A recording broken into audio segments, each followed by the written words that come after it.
The story begins with a scene of devastation, bodies lying scattered on the ground, just like hell if hell truly existed. Baron was panting heavily. His entire face was covered in blood. Baron opened his eyes wide in shock. So this is the place. At that moment, one of Baron's guards was using his own body to shield him from the arrows. That was Kiri with fresh blood at the corner of his mouth. He uttered each word with difficulty. Your Majesty, Baron. He had no strength left and collapsed onto Baron's shoulder. Baron called out in panic. Kiri whispered, I did my best. His voice was filled with exhaustion, but I had to at least do this. To repay you. Baron tried to raise his voice, Kiri. He reassured him, It's okay, Kiri. But Kiri placed the sword in his hand. Please, raise your sword. Before Baron could finish his sentence, Kiri lost all strength and slipped off Baron's shoulder, collapsing to the ground. Don't stop. Baron clenched his teeth in pain. No! Kiri. He lifted the sword in his hand with great effort. Finally, Baron burst into a rage. He screamed in fury, the sound so powerful it shook everything nearby. Kiss, a nation formed by humans and dragons. Kiss demanded the treasure of my homeland Cydia. Moments later, Baron slashed a Kira soldier with a single strike. Another one was also stabbed straight in the neck by his sword, spewing out a mouthful of fresh blood. Baron ruthlessly slaughtered the enemies, and we had rejected that demand. At that moment, a mage from the enemy forces cast a magic circle, unleashing a surge of blue energy. Just as it shot straight toward Baron, he only had time to catch a glimpse of it out of the corner of his eye. But that surge of power had already transformed into a sharp blade slicing off his arm. Baron clenched his teeth in agony, and that was just the beginning. Baron clenched his teeth in agony, and that was just the beginning. And continued to fight against the enemies in the final war of our homeland. This is Baron Cydia, the king of Cydia. A mage from the Keys side gave the order, only one left for the glory of Keys. Immediately, a massive magic array opened up in the sky. It fired a beam of light straight down at Baron, carrying with it blazing fireballs. Baron struggled to stay standing, his left arm gone. He thought, I know. It's too late. I can feel death approaching. But Baron remembered Kiri's words, don't stop. So he opened his eyes wide with determination and thought, I can't let this stop me. Baron raised his sword, preparing to face the fireball rushing toward him at an incredible speed.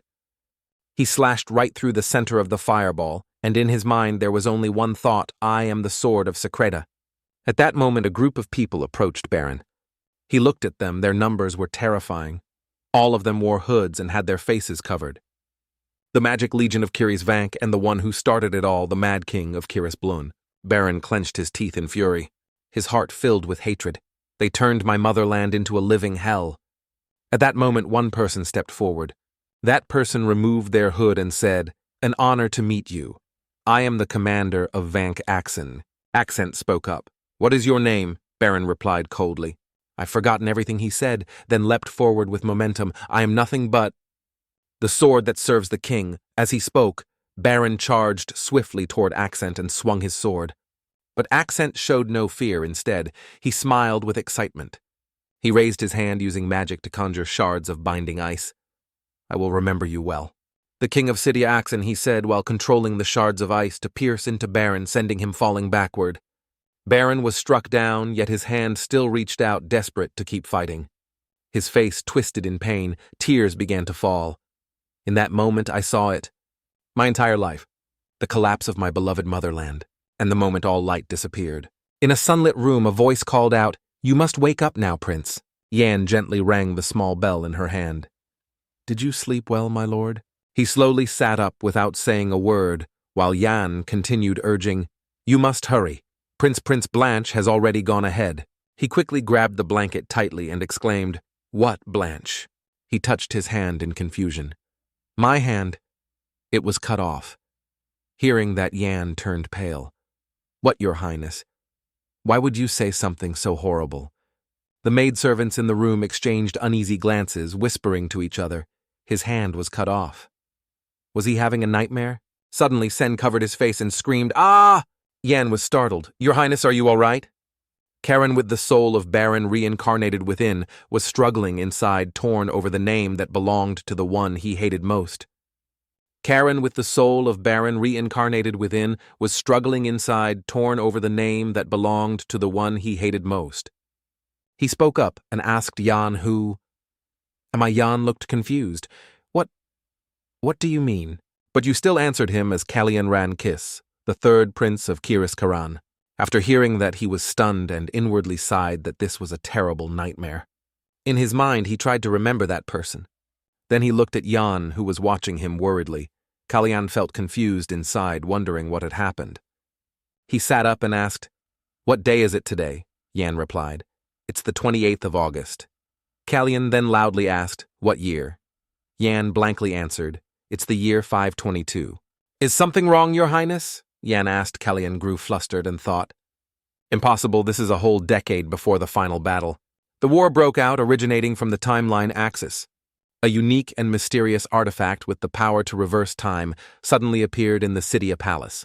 The news spread quickly, and the ruler of the entire continent, Kiss, gradually began to crave the timeline axis. At that time, the leaders of Shriya had a heated argument.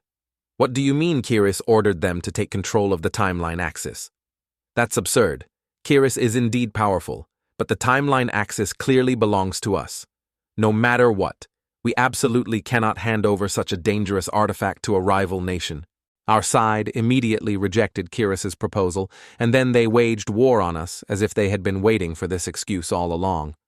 And while the outside was a bloody battlefield, she cried while holding Baron's hand. Baron, don't. He was in pain. Everyone who went to the battlefield had already died. Aachen gripped Baron's hand tightly. I can't lose you too, but Baron didn't listen. He remembered that moment that day. He was too late. He must have witnessed my death with his own eyes. Aachen screamed in agony. No, Baron. At that moment he regretted it and shouted, "If only I could go back to the time before that terrifying artifact appeared." Suddenly Baron realized something. Wait a minute. He remembered the timeline axis. No way. C hurriedly threw off the blanket and got out of bed. Jan was surprised. Your Highness, where are you going? C reached out to open the window, thinking to himself, could it be, is it possible that I've already used the timeline axis to reverse time? Could it be that he gave me this final chance to stop everything? The downfall of my homeland set Croatia. Jan, flustered, bowed slightly. Your Highness, I understand that joining everyone for breakfast must be very difficult for you, but... He spoke up to remind him. We can't delay any longer. Kalyan gripped the window frame tightly. All right. He turned around with a gentle smile. I'm sorry to keep you waiting. I'll get ready right away. If it's for the sake of making full use of this opportunity, then I will definitely survive well this time, as the Prince of Kiss. The large doors slowly opened and a voice rang out, Carry on, Third Prince. Please come in for your meal. Kalyan stepped inside. Randall was already there, waiting. Jan whispered to Kalyan, Forgive me, Your Highness. I should have been a bit quicker. His voice was soft. I didn't expect Prince Randall to arrive here first. And all of them belonged to the holy bloodline of Tens. By the Emperor's decree, breakfast would be prepared jointly for all three sons every morning. But according to the memories within his mind, he had always... Kalyan politely stepped forward, bowed, and said, Forgive me for being late. Randall didn't respond at all. He simply stayed silent, savoring his tea, treated as if he didn't exist. Kalyan sat down with a smile on his face, though inwardly he sighed. I can't believe he's blatantly ignoring me like this. How irritating. He silently stayed on guard. Suddenly a loud noise echoed. Someone hurriedly stepped inside, startling the butler. He quickly spoke, Blanche, second prince, please join us for the meal. Blanche quickly plopped down into his seat. Kalyan saw him and whispered in fear, What the hell is this? His gaze landed on Blanche's bare chest, which his shirt failed to cover. Kalyan couldn't believe it in his mind. What kind of royal family member goes around looking like this? He compared this to the brutal image of Blanche from before and thought in confusion, Is he really the Mad King Blanche that I once knew? At that moment, Blanche nodded, giving the maid permission to pour the tea. Kalyan sighed inwardly. Judging by his outfit, maybe madness means something entirely different here. He glanced over at Randall, who was sitting nearby. Kalyan thought, if I remember correctly, the first prince isn't allowed to provoke the second prince, because the current Queen of Kiss is Blanche's biological mother, and no one in this royal palace can challenge her authority. Callian sipped his tea silently, lamenting having to survive in a place like this. How disheartening. He didn't realize that Blanche was watching him. Blanche spoke up, making Callian freeze. How crude. He turned to look at Blanche. Blanche's gaze was cold. You have no manners at all. In the end, you and your mother are just the same.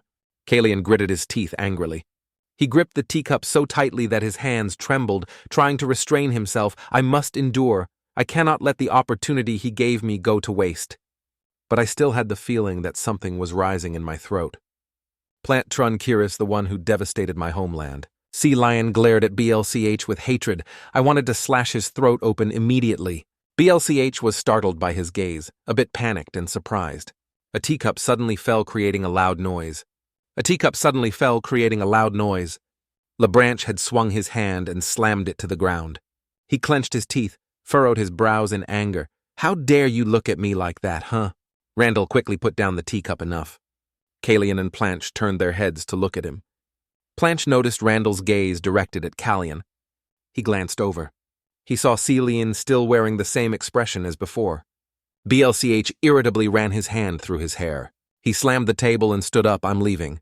BLCH was sick of being stared at by that disgusting crimson eye. I'm not even hungry anymore. Suddenly, Randall also stood up, startling Xion and drawing his attention. Randall adjusted his collar. Xion, take a look at your behavior. His expression was emotionless. The Emperor's birthday is coming up soon. Are you planning to cause trouble right before the celebration? Alien sneered when he heard that. He felt annoyed, thinking, is he saying this is my fault, isn't it?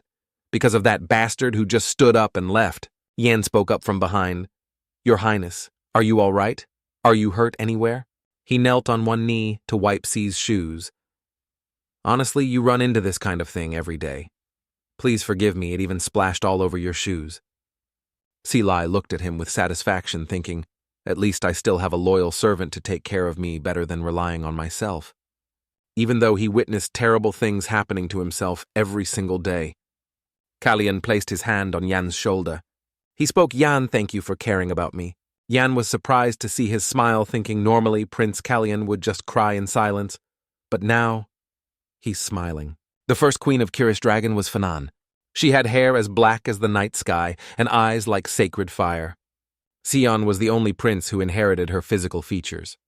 But his power was incredibly pathetic. Callian always tried to hide his red eyes. Because Blanche hated them. The reason behind that action was, at that time Blanche had bluntly insulted the disgusting crimson eyes Prince Blanche. Cilai fell silent, thinking he felt a bit awkward, like he was peeking into someone else's memories. He sighed with empty arms, inwardly lamenting, and yet this guy hides his own eyes, just because he's afraid of someone like BL. How foolish. Yan walked over from somewhere. What's wrong, Your Highness? Do you want me to do anything? See? Lian replied. No, let's just head back first, Yan remarked. Your Highness, you're acting strange today. Did you read a night novel last night or something? Xion calmly replied. No. The prince was born to a concubine of humble origin. He was always afraid of everything and had no one to rely on. He was so weak that he couldn't even protect himself. That was Callian's current situation. He turned to Yan and asked, How old am I now? Yan, stunned, replied, In 4 months your Highness will be 15 years old. Callian's eyes widened as memories flooded back at that time Callian was assassinated. He had tried to poison Queen Celis but failed, and he was hanged for fear of the crime as the news was announced. But no one believed it was true. Callian worried thought someone must be targeting me soon. The large door swung open and Yan quickly called out, Your Highness! He tried to catch up, shouting Callian slow down a month or two before Callian's death. When I didn't know what had happened to my old body or Baron, I couldn't just sit still. Yan was still worried. If you fall, I'll cut it off. Yan pulled me along. Yan in a panic pulled me along. A sharp pair of scissors was handed over. Yan, confused, asked, Your Highness, what do you need the scissors for? Xion held the scissors and smiled. He raised the scissors ready to cut his hair while Anan, filled with fear, responded, Change a few things. Callian thought if there was a predetermined future, he would change it. Yan's face turned pale with panic. Your Highness, what are you doing? Prince Branch will be very upset. Cilai adjusted his hair. I can't keep living like a fool just because he hates my eyes. He smiled to reassure them. It's all right, don't worry. Kallian's face radiated confidence as he said, I'll handle it. When Planche saw Kallian's new appearance, he exclaimed, You're insane! Jan stood behind Kallian, his face filled with fear. Prince Blanche. Jan silently shed tears, thinking, Is this what you meant by handling it? Blanche directly sat down in the chair, his red eyes glaring. Baron took a sip of water and then spoke. He smiled and reminded, Your name is Kallian Planche. BLCH silently reached for the knife on the table, pulling it toward himself, and responded, Ah yes, I should call you that. His gaze suddenly turned filled with killing intent. Immediately, BLCH grabbed the knife and raised it high, aimed at the person. The servants nearby were extremely frightened. Anne was also panicked upon seeing this, while Baron remained completely unfazed. The knife rapidly sped toward him. A sound like a stabbing noise echoed. A drop of blood began to trickle down. You shouted, Your Highness. You shouted, Your Highness. Baron used his own hand to tightly grab the knife in Jan's astonishment. You shouted, Your Highness. You were so worried that you stammered, Your Highness, your hand. You're injured. Badly, Bluck said teasingly. Oh dear, I slipped. He rested his chin on his hand with a sharp look, pretending to care. Oh no, Karan's hand is injured. Baron couldn't help but chuckle lightly as he walked over to Bluch and slammed the knife onto the table, showing that the recent attack had no effect. I'm fine, Blanche. Blanche suddenly fell silent. Baron raised his bleeding hand. It's nothing. In his room, Kallian had his wound treated. Jan, with a worried expression, advised, Your Highness, I think we should call for treatment. Baron raised his hand to indicate it wasn't necessary. He looked at his hand, it's just a small cut. Jan couldn't help but feel anxious, but... He called your name Jan, Baron asked. Why didn't you dodge earlier? He explained, You know that strike was aimed at you. If I hadn't blocked it, what would have happened to you? You kneeled on the ground and replied, but if I dodged, he would use that as an excuse to harm you, Your Highness. Baron chuckled lightly, then stood up, lifted the curtain, and stepped into a room. He instructed, Remember, my hand is bleeding and my heart is racing. I'll wash my face to calm down, so don't let anyone in. Jan quickly stopped him. Wait, Your Highness, I'll help you. Baron refused, I can do it myself, and don't call Sister Liu here. Jan, looking troubled, replied, Your Highness, you cried outside, feeling miserable. Why can't I call Sister Liu? Baron recalled earlier. In the moment when the knife flew toward Anan, he remembered that he had planned to use aura to target Blanche's attack, but... He stood behind the curtain, recalling that strange feeling. Suddenly, his heart ached. A thought flashed in his mind, I should recreate that situation. He began to focus his energy to assess Kallian's condition. The surrounding energy enveloped Kallian's body. Suddenly, Baron struck his chest sharply. What is this? He felt something very strange within Silan's body. He could sense that Xian's heart was surrounded by magical circles, 3 mana rings near the heart. He suddenly realized, Kallian, you're a mage, aren't you? A few days later, the scene shifted. Aaron in Kian's body was sitting on the chair, looking around awkwardly. Jan, standing beside him, spoke, It's been 3 days. You yelled out in pity, Your wound. It's still serious. He reassured you, I told you it's nothing. You, with tears streaming down your face, said with a heavy heart, But, Your Highness, everything is ready now. He introduced himself. It's a pleasure to meet you, Your Highness. I am the tailor. Suddenly he dropped the measuring tape from his hand. It fell to the ground and his face went blank. Baron stood up and asked, What's wrong? He sweat profusely and bowed his head. I'm sorry, I didn't mean to. But Freya interrupted Sake. Sake, feeling awkward, said, Your Highness, I truly apologize. He sighed silently, understanding that ever since cutting his hair, he'd been receiving reactions like this. It turned out that Slake's reaction was because Kallian, the one who had endured all the hardships for looking like his mother, whom he had never met, had begun to hate seeing his own face. He started destroying every mirror in the room. Baron waved his hand. It's fine. I know I look like Freya. Now come here and do what you need to do, he said calmly. Sake replied, Please allow me to take your measurements, Your Highness. He looked at Karan's tiny arm and said with concern, You need to eat more, Your Highness. You're still too small. Sadia looked into the mirror and muttered, This really is worrisome. The Kiri's royal family is the descendant of dragons, and even more so the descendant of 2 heroes who sealed the demon god. Hara and Shan. Sanan bestowed the royal bloodline of the Kiri's family with healing powers and magical abilities. the blessing of Sanan. He looked at the bandaged arm and carefully said, in other words, Kalyan's wound should have healed by now, but it hasn't healed at all.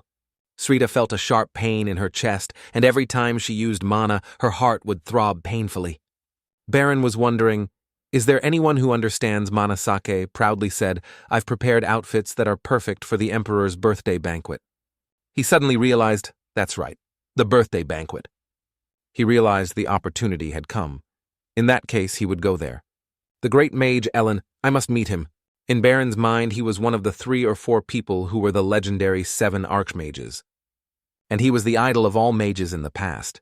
Ellen Manon had been invited to the king's birthday banquet and was visiting Kiris. He suddenly realized, that's right, the birthday banquet. He realized the opportunity had come. In that case, he would go there. The great mage Ellen, I must meet him. In Baron's mind, he was one of the 3 or 4 people who were the legendary 7 archmages. And he was the idol of all mages in the past. Ellen Manin had been invited to the king's birthday banquet and was visiting Kiris. He recalled a few events and stories about a mistake that led to him being turned away at the door. It had reached the neighboring kingdom, Sidia. Ellen Manin, the one who could not attend the festivals. He had become the unapproachable mage. 10 years later, he was the only one on the continent capable of such feats. Baron crossed his legs and propped his hand deep in thought. When it came to knowledge of mana, no one could surpass him. He would be able to help with the issue regarding his body. He turned his head to look out the window. He wasn't sure what the mistake was, but Kiris had never treated mages poorly. He wasn't sure if Ellen would agree to his request. Below Pen was striding forward, the reason why tens of thousands of guards refused to join the Kiris kingdom. He observed the sword at Pen's side, recognizing the influence from Blanche's maternal family, the Bren family. Baron quietly calculated that even though he could control the strength of Bren, he still needed the power of the mages. If I can bring Ellen to my side, I could prevent the war that Blanche is about to ignite. He stood up thinking before that. Baron looked at everyone gathered around the table, chatting enthusiastically. Aren't these ribbons too small? I prefer ribbons as big as the sample here, he said, his eyes sparkling with pride. We should add more, right? He sighed, thinking to himself, I need to deal with this first. He looked serious. No ribbons, no lace. They're useless. Everyone was surprised. What you oppose it? He continued. If I wear that lace, do you think I'll be all right? What's wrong with those bells? What are you trying to do? Inside Karan's castle, Baron was calmly enjoying a hot cup of tea, savoring the beautiful morning. He took a sip, enjoying the tea, then sat back and thought. I'm slowly getting used to this life, he thought to himself. He looked at Karan's hand, thinking, my hand has fully healed now, and Blanche is ignoring me. This is even more advantageous. Yan took the cup of tea from him and happily reported the day's schedule. In the morning, there's the riding lesson, and in the afternoon, you have a dinner appointment with the Empress and the Marquis Bren. He sighed wearily. In the end, I'll have to meet him anyway. That's it. Yan felt confused. Your Highness, are you planning to train today as well? He replied, if you call it training, it's really just running around the lake next to the palace. Baron smiled brightly and assured, don't worry too much. What could possibly happen? In the vast training area, his legs moved with heavy steps as he ran. He stopped, panting heavily, drenched in sweat. Baron, clearly exhausted, asked, you must be out of breath too, right? He could only scream in his mind. I'm going to die, Marilyn asked worriedly. Are you all right, sir? She was the maid of Kalyan, the second daughter of the general in charge of defending the outskirts. She summed it up. The first day was 4.5 laps, the third day was 4 laps. Today he was leaning his worn-out body against the tree trunk. She reported, so you only managed to run 3 laps today. Baron was speechless. He silently pondered, am I really training, but my health is just deteriorating? Is something wrong? She suggested, if it's too difficult, should we call the doctor? He declined. No, it's fine. His hand clenched tightly on his chest, silently fearing that if they called the doctor, his mana pulse would be revealed immediately. Even though Yan didn't know that Kalyan was a mage. But if I act carelessly, my life will be in danger. He pretended to appear healthy and said, it's just that my health has weakened a bit. There's no need to call the doctor. Marilyn hesitated. But Your Highness? He forced a smile while his body trembled from exhaustion. I said, I'm fine. Just wait a moment. I'll be okay soon. Suddenly a loud shout echoed, Don't turn away, stay right there. The loud voice of someone kept echoing, focus, direct your sword strike, properly stay alert. The loud sound caught the attention of the two. The knights were training together. It seemed like the knights had already started their training. Pa Ben continuously shouted, "Don't dodge the sword like that. If this were a battlefield, you'd be dead by now." The training scene was incredibly serious, and the atmosphere was intense. "Don't hesitate. Keep going," he happily remembered. It was amazing back then. Marilyn reminded him from behind. "Your Highness, this is the training ground of the Pen Knights." He looked at her and replied, "Yeah, I know. I'm here just because I find it interesting." She was very surprised. You who had no interest in swordsmanship before. He justified himself. "Now I find sword training interesting, that's all." She spoke up to remind him. "Your Highness, do you know what kind of place the Pen Knights are?" He confidently replied, "Of course I do. They are the royal knights," she corrected him. "Actually, they are the knights of the Bren family who hold the power of the king within their control." Pa Ben stepped forward, cutting across enough. He told them to leave. If there's nothing else, then go.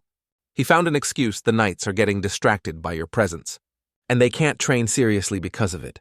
Marilyn heard this and immediately shouted, "Show some respect. This is Prince Kalian."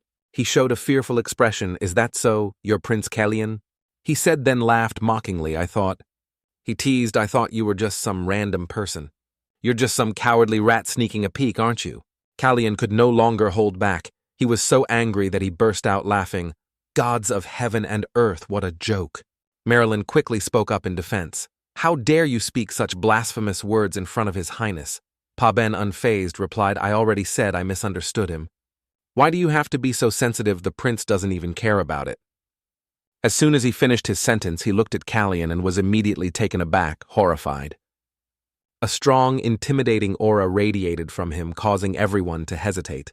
What's going on right in front of him, it's certain. Pa Ben remembered the past, when he was riding on horseback, shouting directly into Kalian's face. "What are you doing, Prince Kalian? I have to return to receive the Queen's summons. Who dares block my path?" At that moment, Kalian could only shrink back trembling and replied, "Forgive me, I'll move out of the way right now." Pa Ben couldn't remember when it happened, but Kalian had changed. He was once a weak, indecisive prince, but now he seemed like a completely different person. Although his appearance was still the same, the look in his eyes gave the impression to others as if they were staring at a terrifyingly powerful monster. Right after that, Sion spoke up, interrupting his thoughts. "General Pa Ben, I'd like to ask you something," he said, staring intently at him. "What is your mission?" Pa Ben was completely intimidated by Kalian's overwhelming presence and was too scared to say a word. At that moment, other soldiers appeared from behind General. "Is something wrong?" They saw Kalian there and whispered among themselves, "Isn't that the third prince? What is he doing here? How troublesome. He's just a prince after all, a prince who's looked down upon by the knights." Pa Ben regained his composure, smiled and said, "As you can see, we're in the middle of training, so I can't answer you right now. I hope the prince will just continue with his own matters." Marilyn looked at him anxiously. "Your Highness!" Kalian saw that he still held that arrogant attitude, so he frowned and spoke sharply. "General Pa Ben, I'm asking you report your mission immediately." Everyone there was surprised by his attitude, because in their minds, Kalian had always been nothing more than a weak and useless prince. Pa Ben replied slowly, "My mission is to build a strong royal army and protect the royal family as well as this kingdom." Kalian snapped a small branch from the nearest tree and said, "Exactly, build and protect, just like you said." With a single motion, he snapped the branch in half. "Neither of those duties are being fully carried out." He furrowed his brow, clearly angry. "What are you saying?" "First, to build a strong royal army, from what I've observed. As for the army training you're conducting, it's completely a mess." He fixed him with a cold, sharp gaze. Immediately, to the astonishment of everyone, Kalian moved so quickly that gusts of wind surrounded him. Without anyone noticing, he had already positioned himself behind Pa Ben. Kalian wasted no time, and using the branch in his hand, lunged forward to attack him. Pa Ben turned pale with fear. If he couldn't block that attack, he would lose his life. In front of him, the image of himself being decapitated by Kalian's own hand appeared vividly. Using all his strength, Pa Ben drew the sword from his side. He quickly blocked Kalian's strike. He furrowed his brow with just that branch. Kallian gripped the branch tightly with his hand. After that, he pushed with all his strength, forcing Pa Ben back. He suddenly smiled and without warning dropped the branch.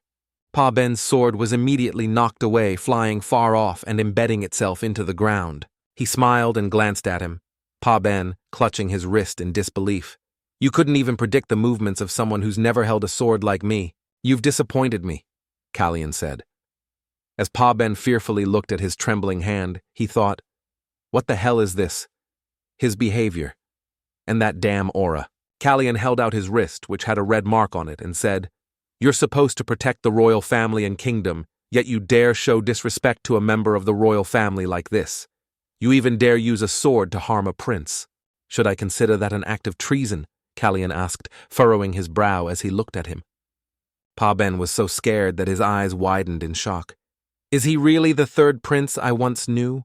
Immediately he knelt before Kallian. Please forgive me, Your Highness Kallian. It was my ignorance. I never had any thoughts of treason. Please forgive me, he pleaded. The other soldiers, seeing his actions, were also stunned and stared with their mouths agape. Marilyn was no exception. She too was left speechless and stunned by what she had just witnessed. Please, Your Highness, show mercy. On the outside, he appeared respectful, but deep down he gritted his teeth in anger, thinking, because of this useless third prince, I've been humiliated like this. I will never forget the shame of today. The scene shifted. Jan furrowed his brows, his voice sharp as he asked, Why do you want to come here to train your strength? Why bring a horse along amidst a garden full of vibrant flowers? Kallian calmly walked in with the large horse. Instead of feeling guilty, his face broke into a cheerful smile. Kallian tossed the reins to Jan and said, I picked it up on the way here. Its name is Jen. Jan, upset, shouted, Wait, where did you go? Why did you bring this horse back? A few minutes earlier, after the commotion died down, he pointed toward the black horse struggling wildly on the other side and asked the soldiers, What's going on with that horse? The soldier replied, Prince, it seems we can't tame it. As you can see, it's very aggressive, the soldier added. Sion showed interest in the horse. This horse, huh? Yan, growing even angrier, said, So you just brought back Prince Blanche's horse. Kallian didn't respond to him directly, but whispered to Marilyn, He said anyone, whether a guide or a stableman, can ride it. Just keep what happened at the training grounds quiet. Jan anxiously asked, But what if he finds out? Kallian sighed deeply and replied, I've told you it's fine. If anything happens, then... As he was speaking, suddenly Kallian felt a sharp pain in his chest. He let out a soft gasp, causing both of them to turn pale with fear. Your Highness, he furrowed his brow silently, thinking, Just as I thought, I've pushed this body too far. Jan, full of concern, asked, Has the physical training been too much for you today? Kallian reassured him, It's fine. It's been a long time since I've had the chance to actually spar with someone like this. Jan, surprised, asked, Who was that, Your Highness? Kallian didn't answer the question, but said to Jan, At this rate, I'll miss dinner. Hurry up and get ready. Jan quickly replied, Yes, Your Highness, I'll prepare everything right away. Then he asked, What should we do with this horse, Your Highness? It won't bite right. Kallian smiled and replied, That I'm not so sure about. In the beautiful garden, the sunlight shone on the flowers, making them even more vibrant. There, two people were sitting. I understand now. So what did it say? Interesting indeed. I heard that the horse, even though it's a bit wild, is quite a challenge to tame. The man held a flower in his hand and crushed it mercilessly. Even if a person like him struggles, it won't change his origins. Just crushing it to death isn't fun at all, so let's try it this way, he said. Now let's see. Amidst his words, the petals slowly fell as if symbolizing the fate of someone. The scene shifted, and Kallian slightly curled his lips into a smile. Next to him were Branch and Randall. The three of them sat in silence, not saying a word. Kallian thought to himself, This atmosphere, I really can't get used to it. Is it like this every day? But... He stared intently at Branch. With a hint of suspicion, he thought, Why is that bastard so quiet today? The Queen and Count Bren being late. It's probably my fault. He really can't control his expression, can he? He's still so childish. At that moment, a series of footsteps echoed. Kallian immediately recognized the scent. He smiled, clearly amused. Finally, she's here, he thought with a smile. The one who truly holds the power of this kingdom, says Pren, the current Queen of Kiris. After the previous queen passed away from a sudden illness, Celes ascended to take her place. She had borrowed power from her family, the Bren family, and gained control over the Royal Knight's army. Most of the nobility supported the Bren family, so over time Seals's power grew stronger. And the prince who held no power at all, Kalyan, had become a laughingstock even to the common folk. Renan Bren, the second son of the Bren Marquis, a rather cunning-looking man, walked right behind her. He smiled and asked, "So shall we proceed with the agreement with Commander Paban?" She replied coldly, "Yes, make sure the contract is thoroughly prepared for him." Yes, I understand," he replied. She slowly sat down in her chair and then said, "And from now on, don't report trivial matters like this to me anymore. Really, do I have to pay attention to these petty matters?" Kalyan remained silent throughout, staring at her intently without saying a word. So the dining table was now nearly full with everyone present. Celes gently called his name, Kalyan. "Seems like you've grown up a lot lately," she said, giving a smile that wasn't very friendly. Of course, he had already predicted this reaction. I knew this would happen, he thought. Celine smiled and took the wine glass, saying, "I'm not that significantly matured yet. I'm sure that in the future I will become even more mature." Blanche and Randall, sitting next to him, heard these words. Both looked surprised. Only Seals frowned, her face clearly showing displeasure. Right after that, Viscount Renan smiled brightly and said, "Of course, but regardless of how much you've grown, I almost didn't recognize you. Now you've finally shown your face. Seeing you like this makes me really happy. You should have cut your hair much earlier." He casually said those words as if he couldn't feel the tense atmosphere. "And since you're still in your growth phase, surely you'll..." Before he could finish his sentence, Celes slammed her fan onto the table. Brother. Renan was clearly flustered. Seeing that, I'm starving. Bring out the food already." Sion also found it quite amusing how the head of the Bren Merchant Guild could be this dim. "Everything is exactly like the rumors. How interesting." Of course, his expressions couldn't escape Seals's eyes. She had been watching him from beginning to end. Then Seals whispered to her son Blanche. She asked her son, "You didn't tell me about it." He furrowed his brows and replied, "About what, mother?" She glared at him and said, "About the horse you brought, the one that doesn't listen." Blanche glanced at her. His expression slightly irritated and replied, "It's just a horse, mother. It will be fine." Blanche glanced at her, a hint of annoyance in his eyes. He quickly turned his face away and let out a sneer. "If you had told me earlier, it would have been better," Seals said. Blanche nonchalantly replied, "You already knew." Seals immediately said, "You never told me. I know that it has escaped from your control." Seals immediately said, "You never told me. I know that it has escaped from your control." Hearing this, he suddenly froze, his entire face turning cold. Blanche threw the plate he was holding onto the table and said, "From the start, it was a useless horse," saying that he stood up, showing his intention to leave. "I'll go ahead." Blanche's series of actions made Seals furious. She gritted her teeth and muttered, "Blanche." 3 weeks later, during the annual birthday banquet of His Majesty, the people of the entire kingdom were filled with joy and excitement for the grand celebration. "Follow this way," they instructed. "Since it is the king's birthday banquet, we must ensure there are no mistakes." At the square, people were walking back and forth in numbers too great to count. The atmosphere was filled with joy. "Look over there. That's the delegation of elves coming to congratulate. Those must all be gifts, right? The birthday party must be quite extravagant. The princes must be busy preparing too. Right, I'm so excited to meet them soon." At the same time, inside the palace, Sion was being carefully measured for new clothes. "Wait," he cried out and asked, "Your Highness, have you eaten?" But right after that, his face suddenly turned pale with an expression full of surprise. Your Highness, blood from Kalyan's nose suddenly started flowing continuously, staining both his hands and his clothes. Each drop of blood dripped down onto the floor one after another.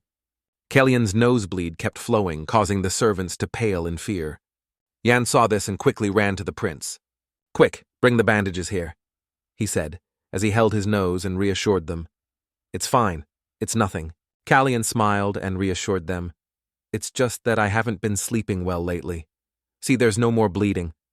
But Yan remained extremely worried. "That's not the real issue." Ixtine cried and said, "Please forgive my rudeness, but this isn't the only issue. Your Highness, you've lost so much weight. Just 3 weeks ago, you still had some flesh on your bones." Sion fell silent upon hearing that and didn't say anything. Then he gave a faint smile and said, So what if I've lost a lot of weight? Maybe it's just because I've been overtraining lately. He thought to himself that despite training so hard, his stamina was only getting worse day by day. The pain whenever he used mana was still there. My heart is definitely having problems. The man furrowed his brows and said, Your Highness, you mustn't take this lightly. Have you seen a doctor yet? Kalyan suddenly broke into a sweat, unsure how to deal with this. It's not that bad. It's just a nosebleed. Do I really have to see a doctor for this? He thought, feeling extremely annoyed. Why does this guy keep bringing up the royal physician? And of all times, why did I have to get a nosebleed in front of so many people? Yetin still wouldn't let it go continuing. It's not just a nosebleed. Sion could only give a wry smile and say, I'm really fine. Why can't everyone just let this go?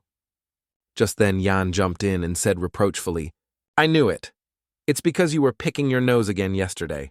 You also find it hard to admit that personal preference to others. He continued speaking at length. As I said, Prince Kalyan maintains a very balanced diet and exercise routine. The nosebleed is just due to his personal hobby. There's no need to worry about it. Finally, Kion stopped pressing the issue, and since Yan had said so, it was settled. Since he understood the prince best, and thus Kalyan's dignity in front of the servants was completely lost. In contrast to Kalyan's expression of, I don't want to live anymore, Yan smiled with great delight, even winking at him. Kalyan was completely shocked, his mouth agape. This brat! The worried look on Yan's face suddenly appeared in Kalyan's mind. Are you all right? You don't look well. He sat wearily on the chair, feeling his body growing weaker as if he were about to faint. After a moment of understanding, he realized that the cause lay in his mana. Although he had just been pranked, Kalyan had no intention of blaming him. Was he really going to ruin his own image like this? Well, at least thanks to him, he wasn't being questioned anymore. This could be called a blessing in disguise. Then Zen gently said, In that case, I'll adjust the attire as mentioned. He was a bit worried, but time was a bit tight. Yan smiled and said to him, It's fine. The prince also has things to do, so he still has plenty of time until the event takes place. Seton heard this and happily grabbed the items to leave. Well, that's great. If that's the case, I'll adjust the outfit for the afternoon event first, he said. After he left, Yan whispered softly into his ear. Isn't it today, Your Highness? Kyon's face became serious as he gave a slight nod. He secretly thought, like this, my health condition will spread throughout the palace, so before that. Tonight, by all means, I must meet Ellen Manon. Scene transition in the blink of an eye, it's the Emperor His Majesty's birthday. After everything was properly prepared, a royal palace butler came to inform Kalyan that due to urgent matters to resolve, Prince Lancheon could not come. Therefore, we will make up for it by meeting each person individually. He heard that and raised his eyebrows in surprise. There's not even time to meet together, yet he wants to meet each person individually. Wouldn't it be more convenient to meet everyone at once? With that doubt in mind, Kalyan slowly walked behind the butler. Soon they arrived at the Emperor's private room. Kalyan felt a bit nervous, mixed with worry he didn't expect to be met alone, which made him a little uneasy. Please come in, Your Highness. His Majesty was already waiting. He stepped into the room. The King of Kiris. Roman Lun Kiris was sitting on the chair, intently reading the stack of papers in his hands. Karen respectfully greeted him and asked to be granted an audience with His Majesty. But there was no response for a long time. He was very surprised. Is he ignoring me? Although I don't know anything about the etiquette of kiss, this behavior is definitely very rude. He frowned and thought to himself. After a moment, the man finally said to him, Sit down. Kalyan forced a smile without any hint of dishonesty and said, Happy 38th birthday, Roman. The man coldly asked, how is it? You look quite lively these days. Kalyan suddenly froze, his face darkening visibly, but he still kept the smile on his face. He recalled the expressions of the servants earlier when they saw him in trouble. They seemed to sneer at him. Even passers-by know. How can I quickly regain my freedom? Now I know the reason he wanted to meet each person individually, even though no one has time for it. If he met all three princes at once, he would have to focus on the conversation. Therefore, meeting each person individually is more effective. Because spending time just listening to his son wish him a happy birthday would be a waste. The more I learn about this family, the more I realize it's a complete mess. A father who doesn't care about his children. The crown prince is just a careless, indifferent person. The second prince is an impolite person. Everyone quickly gathered in the palace hall to celebrate the emperor's birthday. The attendant followed Branch and quietly reminded His Highness, "We can all smell the alcohol, Your Highness." But he didn't seem to care at all. Then Celeste slowly walked in. The emperor, seeing her, said, "You're a bit late." Celes smiled and replied, "Yes, it couldn't be helped." Callian felt extremely excited, and the queen, "Do you have enough power to look down on the king? Among them there is someone trying to destroy me." The announcement echoed, and the event would begin soon. "Let's see who it is. Who is the one who sent an assassin to kill me?" In the midst of the lively crowd, people whispered when they saw Callian. "Have you heard just recently in the royal square, Prince Callian?" "I heard that too. He appeared in front of the people looking completely different, didn't he? Oh, and the second Prince BL looks like he's drunk. Oh no, not again. I guess it won't change anything. These people are too busy making a big deal out of it. But something feels off. Isn't it the same for everyone? It's not like in my past life. Something has changed." Everyone simultaneously shouted, "The third prince, Callian Ran Kiris, is here." As soon as he stepped in, all the nobles in the hall stood frozen in surprise, completely stunned. The rumors were true. The prince with black hair and red eyes just like Esfanan. He cut the fringe that was hanging over his face. And he also wore a red hairpin. Perhaps this is a declaration that he will no longer run away. Jan slightly furrowed his brows, his face showing a serious expression, and whispered into Callian's ear, "Your Highness, why is everyone—" He looked around and saw that everyone was deliberately avoiding his gaze. Jan curiously asked, "Is everyone looking at your attire?" "Just as I thought. It's because you're wearing such a beautiful outfit, of course anyone who sees it will be thrilled," he said excitedly. Hearing this, Callian frowned. They're looking and wondering why the third prince is wearing such jewelry. See, do you know how hard I had to work to stop him from wearing that? He recalled the scene when he was picking out clothes for the festival and shuddered slightly. Fortunately, it's only at this level. If he wore all that jewelry, it would look even worse, Callian muttered. Jan showed a fascinated expression, but then he quickly came to a conclusion. Those two have no sense of style, that's why they freely chose that hairpin. Scene transition. The two of them walked up the stairs, one after the other. Callian walked while asking, "By the way, Jan, you mentioned that your family is also in Kis, right?" Jan felt quite surprised. "You still remember that?"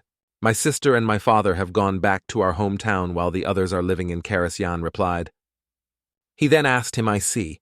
Have they visited the royal palace?" "If they receive an invitation, then yes." "By the way, when should I move the string to the upper garden?" Callian asked. Jan quickly realized that Callian didn't want to discuss this topic, so he changed the subject. Jan just shrugged and said, "Some things are better left unsaid." Callian looked down at the crowd below and said, "For now, just wait until the right moment comes." "You see, I want to meet someone," Callian said. Jan was so shocked that his eyes widened and his mouth hung open. "You want to meet who?" Callian smiled and asked him, "Do you know why the social hall is called the Sifis Hall?" Jan didn't understand why he was asking about this, but replied, "Of course I know. It's because it was named after the family of the first clan leader, who was also one of the 8 heroes in the dual road war. Duke Kitos H. Sif," Callian explained.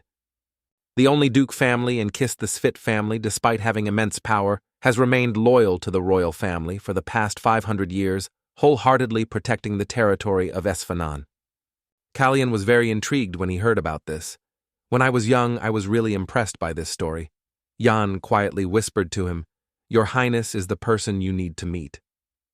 "Yes, that's right. The person I want to meet is—" At that moment, a loud laugh echoed throughout the hall. The summer night at Sifis was truly an immortal tune. Anyone who heard this voice frowned slightly. What a coincidence he's here too. The one who laughed loudly was none other than Duke Slyman H. Svit, the person just mentioned in the story. He smiled and said, "I am Duke Slyman H. Svit. Am I right?" Callian felt intrigued by him. A family with such long-standing loyalty was exactly the type of person he admired. "Then should I test your sharpness?" Callian said, immediately after he used a bit of mana to move towards him. As soon as he released the mana, Slyman immediately sensed it. He turned his head to look at him. Callian was pleased, thinking, as expected, he found me immediately after I just released a little. Jan saw Slyman looking at him and whispered, Seems like Duke Siphus is interested in you. After all, he is one of the 5 sword saints of the 6 palaces. He wouldn't be that petty, he thought to himself. Then Callion replied to Yan's words, I'm truly grateful, but it's still too early. Just pretend like we're not paying attention. Then he glanced at Sleeman and turned to leave. At this moment, the grand banquet had only reached its halfway point. Emperor Ram was raising his glass with the nobles, saying, Thank you all for coming to celebrate. Let's enjoy tonight for Karis. No one noticed that Karan and his attendant had secretly used a rope to climb down, to escape from there. He was happy as he climbed onto the back of the horse. Raven was indeed very obedient and gentle. Yan, feeling indignant, accused, Don't be fooled. When you're not here. Callion still firmly defended Raven, saying, Looking at how quick-witted Raven is, it's clear that it's really smart. He could only sigh helplessly. The palace guards, upon seeing Callion, did not stop him, but simply greeted him and stepped aside. I just need to go to the front door, right? Yes, while waiting there. That's right. At this moment, voices could be heard near the entrance saying, No invitation, no entry. I came from afar to attend the celebration after all. You're not allowed to enter, go away quickly. Sion, seeing the person standing in front of the gate, couldn't help but feel excited. He's here. At the palace gate, the man furrowed his brow and said, Are you sure you want to deny me entry just because of an invitation card? I am Ellen Manin. Everyone was surprised. Ellen Manin? Ellen Manin. Everyone was surprised. Ellen Manin. The 2 guards nearby tensed up. Then they signaled to each other. One of the top soldiers stepped forward and reminded, Even if you are Ellen Manin, you must have an invitation to enter. Ellen smiled mysteriously. He replied, Damn, so Kiris is distinguishing guests by their appearance. Baron, hearing those words, was surprised. What's going on? He considered that judging people based on their attire to discriminate is indeed a problem, but Ellen Manin must be deliberately making things difficult. Baron speculated that it seemed like he was making an excuse to avoid going to kiss. Ellen turned his horse and said, All right then, I'll head back.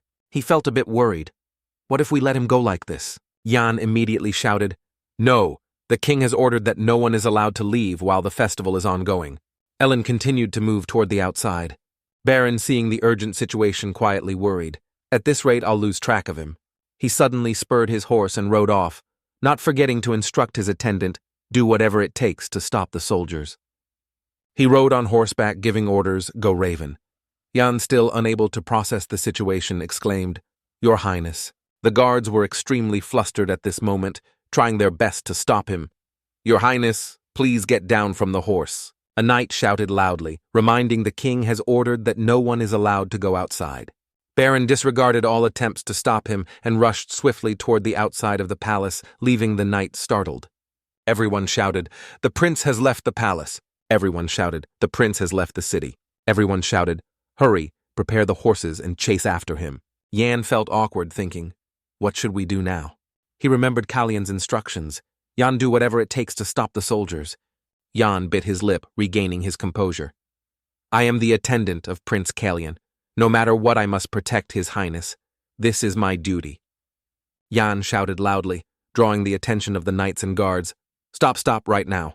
He signaled them to stop and said it was Duke Sif who allowed Prince Callion to go outside. Everyone was surprised. Who are you, to speak the Duke's name so casually? He used his hand to remove the hair tie and with a clear voice declared, I am Siren.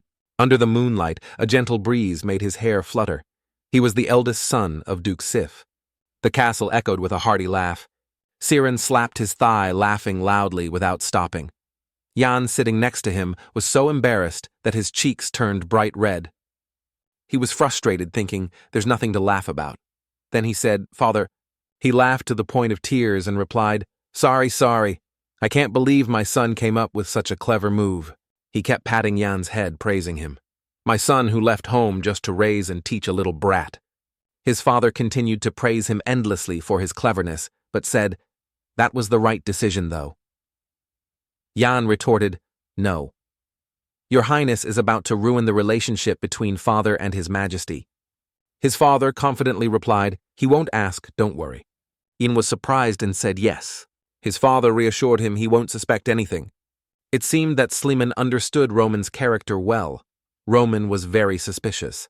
If by chance the prince received help from the spy clan, he would be placed in a situation where he would need to be cautious of our good intentions. If he accepts help through this relationship, it would be seen as assistance, not a punishment.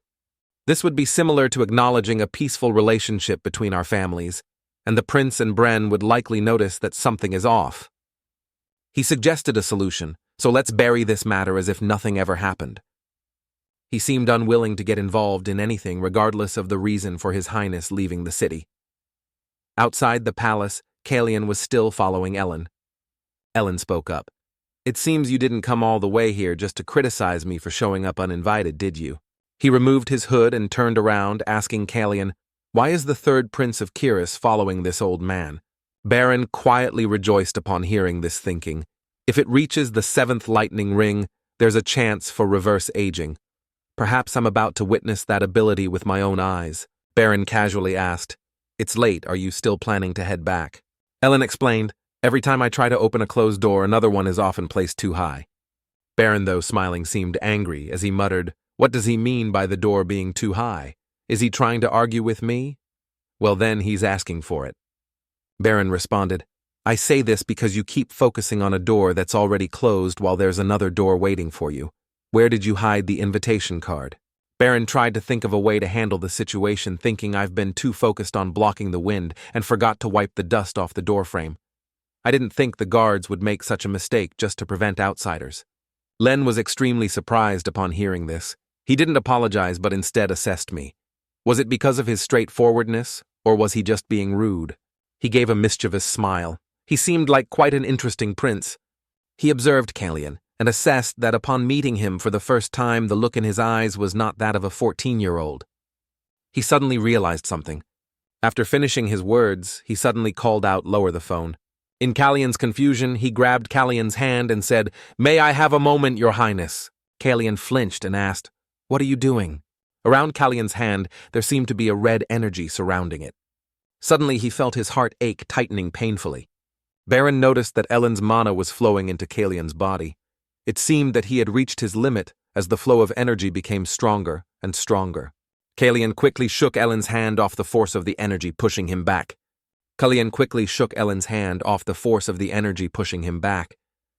Baron deduced he must have already realized the condition of his own body. "You feel confused, but there will be another door opening." His gaze became sharp. "That's right, you are absolutely correct." From some point onward, we could no longer use mana, Ellen silently analyzed. The problem wasn't about mana. He truly didn't understand that. Ellen looked at the hand tightly gripping the reins, wondering if the root cause of the problem lay elsewhere. At this moment, Ellen's face was full of murderous intent, clenching his fist tightly. A few things to know: Karan Kiris treated the mages very poorly, despite them being descendants of dragons. The Grand Mage himself came to a family like this with the intention of teaching the people in that land that even great mages who don't know how to keep their composure will lose it. However, if my encounter with the young prince standing in my way, could this encounter be fate? Ellen crossed his arms, wondering why he wanted to find me. Baron recounted the story as... He suddenly stopped. "If I lie, he will know right away. You call Ellen Manin." He got off the horse and said, "Please respect me, I want to carry that name." He explained, "I believe that..." He seemed very determined, and soon my life would be in danger. Ellen knew quite a bit about Kalian. It wasn't that he was unaware of the third prince's circumstances. Everyone hated the prince. Everyone was an enemy of the prince. As Ellen stepped down from his horse, he created a protective dome surrounding Karan and himself. He was slightly surprised, silent magic. He cast magic without even chanting. I'm guessing he must be a 7th circle mage. Ellen wondered, "Is your target?" Ellen leaned against the horse and said, "Is it simply just to prevent that from happening?" His expression was serious. Was he someone trying to completely eliminate the root of the problem? Baron smiled and replied, "For now, I'm just trying to stop it from happening." Ellen was quietly surprised. "For now?" Baron continued explaining, "But I also want to thoroughly resolve the root of the problem." He expressed, "To achieve what I want, even if I have to sit on the throne, I'm willing to do so. That's all."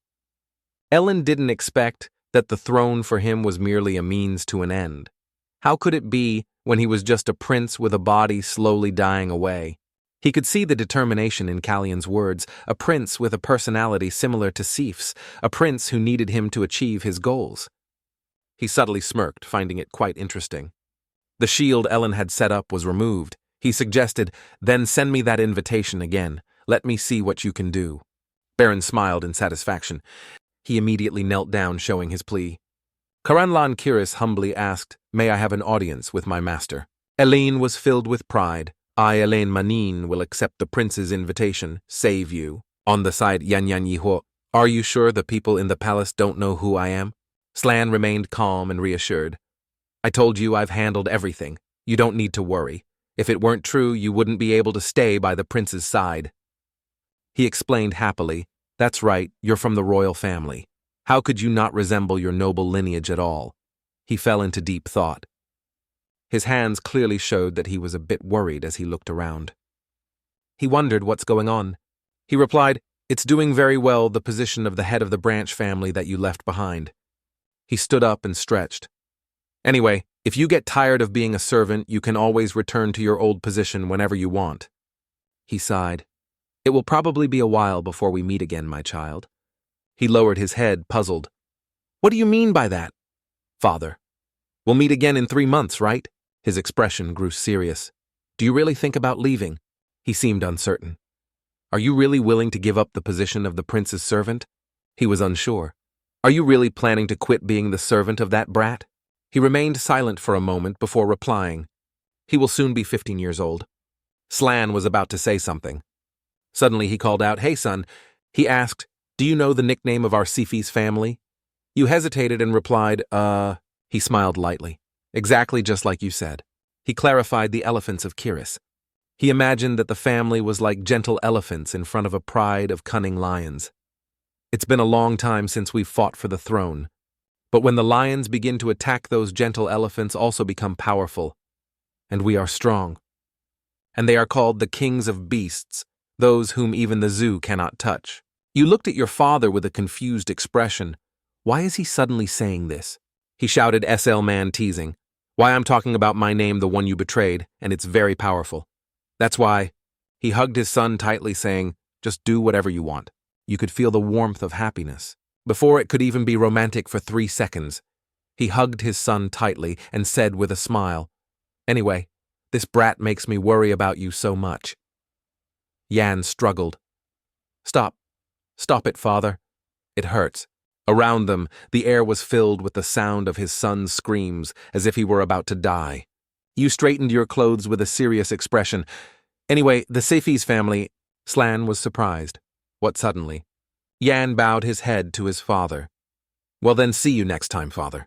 He watched his son's figure slowly fade into the distance. He appeared frustrated. Ugh, that meaningless stubbornness of his. "Ngi Sifis, I'm sure of it." He looked back, muttering, "Anyway, that brat... Since when? Has he grown so much?" He sighed, wondering to himself, what is that boy planning to do? In front of the magnificent and grand castle walls, people whispered and murmured, "Oh my God, I'm not seeing this wrong, am I?"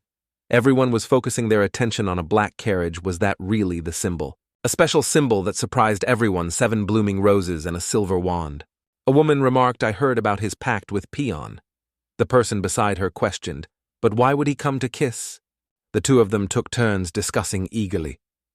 "Isn't it obvious? After all, he went through something like that.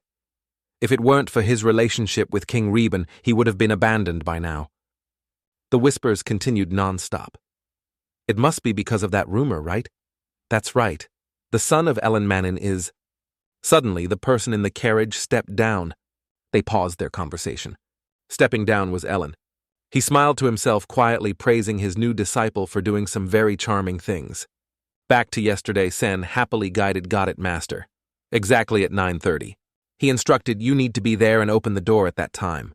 Ellen deduced, "Is this a plan to compete with the Bren family of the prince? It won't be easy. He's waiting for the right time to introduce himself to the nobles and turn the game around." A voice interrupted his train of thought. "I'm quite surprised by your unexpected visit, Master Manin." It turned out to be the butler and the prince's servant who were waiting. A surprised voice echoed, "What did you just say?" Ram asked a place to stay. "Are you Masin from Kiris?"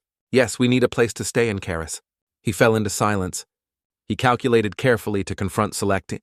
I think I need power like Ellen, but thinking that he would suggest something like this first. He wondered what he was planning.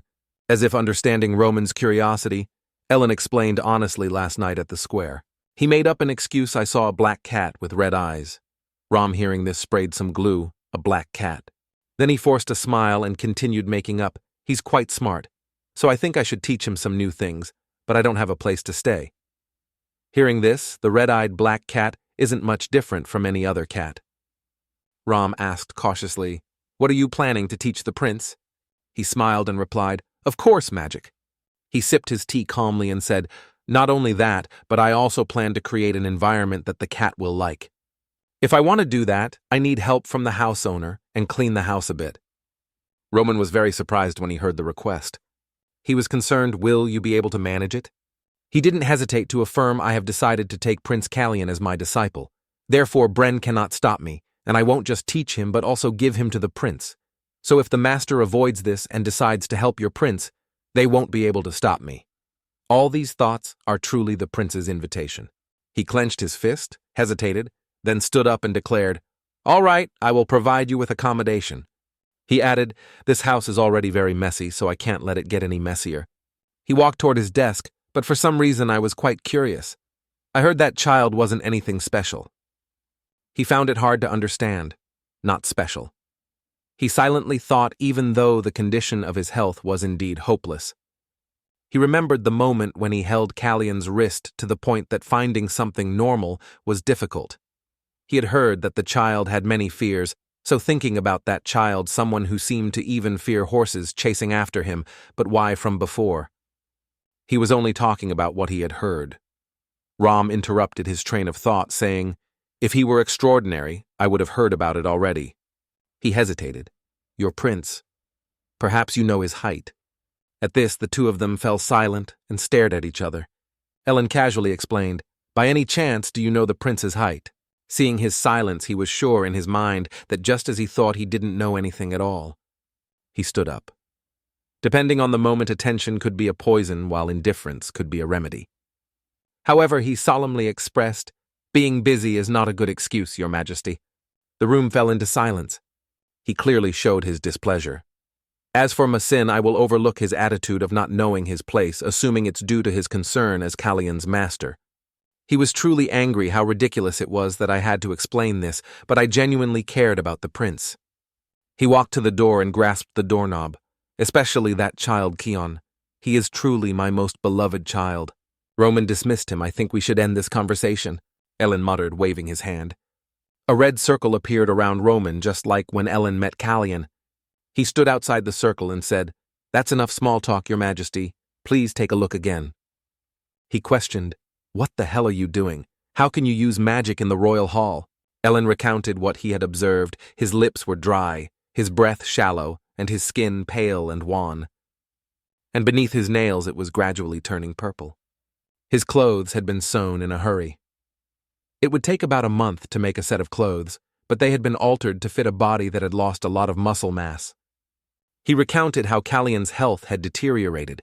The prince tried to get up, but couldn't pull his body off the bed, his eyes tightly shut as he felt dizzy. Roman panicked. "No way." Ellen assessed, "If you continue to act like an outsider like this, you will lose everything." On the side, Baron Yan stood in front of Callian's room and a servant approached Yan. She worried, is it almost time? Yet the prince still hasn't had his morning tea. In her hand was a golden teacup. She smiled and said, "Please give it to me. I will take care of the prince if he has it." She took the tray in her hands and walked into the room. Callian was lying on the bed. Yan was worried he's still sleeping.